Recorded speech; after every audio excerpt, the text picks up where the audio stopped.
Oakland parki, Illinois shtatida mana 28 ta davlatni orasida bo'ladigan Traditional Culture Festival deyiladi bu. Albatta o'zim O'zbekistonga bu taqdim etilishi uchun katta hissalarni qo'shayotgan, necha yildan beri bu yerda yashab kelmoqdalar. Olmaga Sharipov O'zbek assotsiatsiyasining prezidenti. Assalomu alaykum. Va alaykum assalom. Jahongir, rahmat. Kayfiyatlaringiz? Rahmat. Charchayapsizmi? Yaxshi. Salomat bo'ling. Nimalarni kutsak bo'ladi bizga bugun?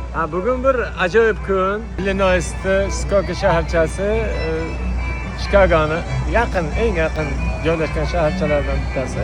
Baynalmilal madaniyatlar festivalida ishtirok qilyapmiz. Bizni O'zbekistonimizda namoyish qilish uchun bizga ham joy ajratishgan. Bu har yili may oyida bo'ladi. Shanba, yakshanba 2 kun bo'ladi.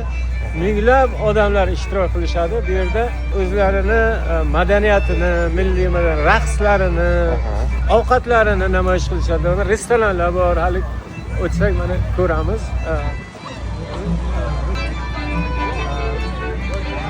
2 kun bo'ladi va minglab odamlar ishtirok qilishadi bu yerda. Qanday ajoyib raqslar bo'lyapti.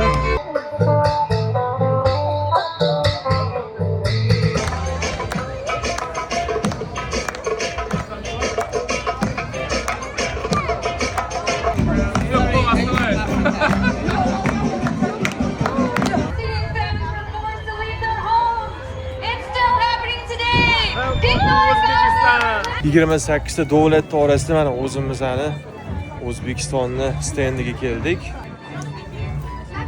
Ma'lumot kerak sizga. Mana deb turaman bunga.